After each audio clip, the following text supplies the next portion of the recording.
Chapitre 4, à partir du verset 1. Alléluia.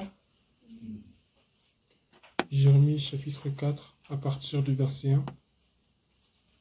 Ok, il est écrit. Israël, si tu reviens vers moi, déclare l'Éternel, si tu cesses de faire ce qui est horrible devant moi, si tu ne vagabondes plus de ci, de là, si tu prêtes serment en disant, l'Éternel est vivant, en vérité, droiture et justice, Alléluia. alors les nations se béniront les unes les autres grâce à lui, elles tireront leur fierté de lui. Verset 3. En effet, voici ce que dit... Jusqu'à 4. Ok. En effet, voici ce que dit l'Éternel aux hommes de Juda et de Jérusalem. Défrichez-vous un champ nouveau Amen. et ne semez pas parmi les ronces. Mhm. Circoncisez-vous pour l'Éternel, circoncisez votre cœur, hommes de Juda et habitants de Jérusalem. Sinon ma colère éclatera comme un feu et s'enflammera sans qu'on puisse l'éteindre à cause de la méchanceté de vos agissements. Amen. Amen. Amen. C'est un appel au retour au Seigneur. Amen. Amen. Dieu nous appelle tout à chacun à revenir à lui. Nous sommes tous concernés par ce message, à commencer par moi.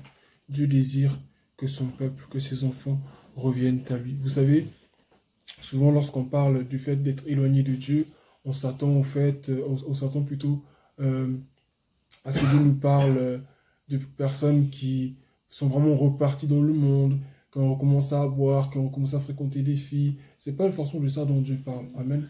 Il peut s'agir de ça. Mais vous savez, rétrograder spirituellement, souvent ça se manifeste de manière très subtile. C'est pas toujours dans les choses flagrantes. Le simple fait de ne plus avoir les mêmes pensées que tu avais dans tes débuts avec Dieu, le simple fait de ne plus aimer Dieu comme tu l'aimais auparavant, tu as déjà rétrogradé. Le simple fait aujourd'hui d'être plus concentré sur tes propres intérêts, sur tes propres envies, tes propres désirs plutôt que ceux du Seigneur, tu as déjà rétrogradé. À partir du moment où je commence à regarder dans le sens contraire de ce que Dieu attend de moi, j'ai déjà rétrogradé. Et ça, c'est important de le dire. Hier, j'ai un pasteur qui disait dans une petite vidéo que l'idole la plus dangereuse que nous puissions avoir, la première idole que l'être humain puisse avoir, ce n'est pas les biens de ce monde, mais c'est lui-même. Amen. Et c'est la vérité. Parce que sinon, nous ne nous en rendons pas compte. Et même dans notre service pour Dieu, même en voulant servir Dieu, nous pouvons nous-mêmes être notre propre idole. Non, je dois faire ceci pour Dieu. Je dois faire cela. Je dois aller dans tel pays pour prêcher. Non, aujourd'hui, je dois faire ceci. En oubliant celui-même qui t'a appelé. Parfois, il arrive que nous sommes tellement à fond dans le service de Dieu que nous oublions celui que nous servons. Ça me paraît très contradictoire, mais il y a malheureusement de certains chrétiens qui se sont lancés dans le ministère, Dieu les a vraiment appelés, et ils font des miracles, ils font plein de choses, mais ils n'ont plus vraiment de relation avec Dieu.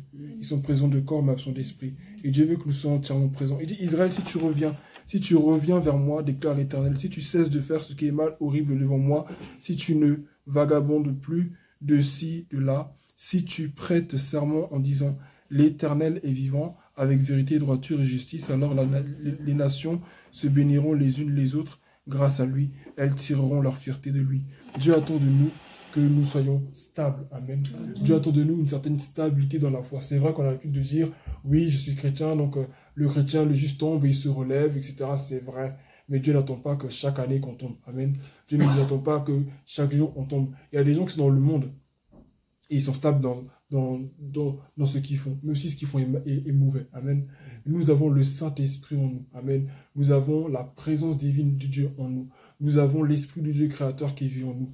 Nous ne pouvons pas toujours, à chaque fois, tomber. Nous pouvons apprendre de nouvelles choses. Nous pouvons expérimenter de nouvelles choses. Et pour ça, il peut arriver des fois que nous tombons.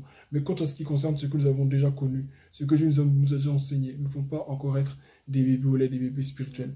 Ici, il demande aux Israélites, ou encore au peuple hébreu, d'être engagés. Amen. De prêter serment, d'être engagés. Et puis à tes résolutions répondra le succès. Dieu désire que nous soyons des personnes engagées. Que nous nous lancions enfin à servir vraiment le Seigneur. Dans cette décision, il y aura des hauts et des bas. Mais Dieu désire que quand même nous emboîtions le pas pour dire, Seigneur, ok, allons-y. Je ne sais pas ce qui va se passer demain, mais allons-y. C'est vrai, j'ai plein de projets, mais allons-y. Il y a des lieux où toi, tu vas habiter. Dieu ne veut pas que tu habites là-bas. Il y a un coin où toi, tu dis, ah, c'est là-bas que moi, j'aimerais finir ma vie. Dieu, ce n'est pas là-bas qu'il veut que tu finisses ta vie. En fait, c'est Dieu qui dirige nos vies. À partir du moment où nous nous engageons pour marcher avec Dieu, notre vie ne nous appartient plus. Amen. Amen. Notre vie ne nous appartient plus. C'est-à-dire, nous ne nous appartenons plus à nous-mêmes. Nous appartenons entièrement au Seigneur. Amen. Donc, nos décisions doivent venir de Dieu. Nos projets doivent venir de Dieu. Aussi banal puisse-t-il paraître, tous nos projets, tous nos plans doivent venir de Dieu. Mais à partir du moment où nous mettons Dieu à l'écart de tout cela, sachons une chose, c'est que nous sommes détournés de lui. Alors, mettons Dieu au centre. Soyons vraiment des chrétiens engagés et stables. C'est ce qu'il demande ici au peuple d'Israël. Il dit ensuite, en effet, voici ce que dit l'Éternel aux hommes de Juda et de Jérusalem. Défrichez-vous un champ nouveau et ne s'aimez pas parmi les ronces. On se rappelle parmi les paraboles que Jésus donne par rapport à la semence de la parole. Il parle du chemin, du terrain qui est rocailleux, aussi de la parole qui est tombée aussi parmi les ronces. Et il donne l'exemple des hommes qui, comment dire, à cause des problèmes, ont délaissé la parole de Dieu, ou à cause des problèmes de la vie, ont délaissé la foi. Dieu nous demande d'être, de désormais être ces terres, d'incarner ces terres arides, fertiles, excusez-moi, où la parole de Dieu est semée. Amen. Amen. Nous devons porter du fruit. Nous devons porter du fruit. Quand nous venons à Jésus, nous devons porter du fruit. C'est pas juste je prêche, je chante, ou bien je suis là dans la chambre, je ressens la présence de Dieu, puis il n'y a rien qui sort. Non, il doit avoir des fruits. Et je désire que nous portions des fruits, les fruits de la repentance véritable. Je ne reviens pas juste à Dieu en pleurant. Bon, c'est vrai, je regrette, ok, je veux changer. Mais derrière, on refait encore les mêmes choses. Non, Dieu veut que nous portions réellement des fruits, comme il dit dans sa parole, des fruits de la repentance. Amen. Il dit ensuite, circoncisez-vous et l'Éternel, circoncisez-vous pour l'Éternel, circoncisez votre cœur, homme de Juda et habitants de Jérusalem, sinon ma colère éclatera comme un feu et elle s'enflammera sans qu'on puisse l'éteindre à cause de la méchanceté de vos agissements. Dieu désire que nous soyons convertis. La circoncision, c'est le symbole de la conversion. Amen. Dieu veut que nous soyons vraiment ces chrétiens-là qui sont vraiment convertis.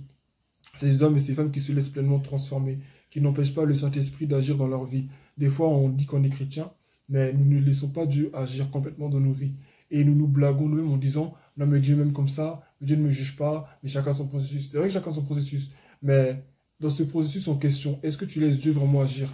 Est-ce que tu laisses vraiment Dieu opérer? Ou est-ce que tu le limites? Ok, il peut te toucher pendant un culte, peut-être pleurer un peu. Ok, il peut te convaincre peut-être d'abandonner certaines relations ou autres. Mais il y a une petite habitude que tu as là dans ta vie personnelle que personne ne voit. Et ça, tu es attaché à ça. Dieu ne veut pas que nous ayons des péchés mignons. Dieu ne veut pas que nous chérissions certaines choses. Dieu veut que nous soyons entièrement à lui. Comme le Seigneur l'a dit ce matin, Dieu veut que nous ayons des cœurs qui lui soient entièrement dédiés. Alléluia. Dieu veut que nous soyons vraiment convertis. Abraham s'est circoncis. Et quand Abraham s'est circoncis dans sa vieillesse, il a fait aussi circoncire tous les mâles de sa maison. Amen. En parlant de ce qu'il a fait pour son troupeau aussi, je ne me souviens plus. Mais en tout cas, il s'est circoncis. Amen. Dieu veut que nous soyons un peuple circoncis. Amen. Amen. Nous ne pouvons pas être circoncis sans repentance. Amen. Alors il faut vraiment que nous marchions dans cette vie-là que Dieu attend de nous. Amen. Mais ça, je vais finir par là. Ce ne sera pas basé sur nos propres efforts, sur nos propres envies, mais sur le Saint-Esprit. Amen. Amen. Nous devons demander au Saint-Esprit chaque jour de nous donner la force de marcher. Cela dit, celui qui marche par l'Esprit n'accomplit pas les œuvres de la chair. Amen. Amen. Amen. Celui qui, Jésus pouvait dire aussi, celui qui marche avec lui ne marchera pas, celui qui le suit, pardon, ne marchera pas dans les ténèbres parce qu'il a en lui la lumière de la vie. Jésus désire que nous soyons en lui. Toute notre force, notre endurance spirituelle nous vient de lui. Alors, demeurons en lui, cherchons-le, prions-le, et à partir de notre intimité avec lui, le reste se fera. Amen. Que son nom soit Amen. béni.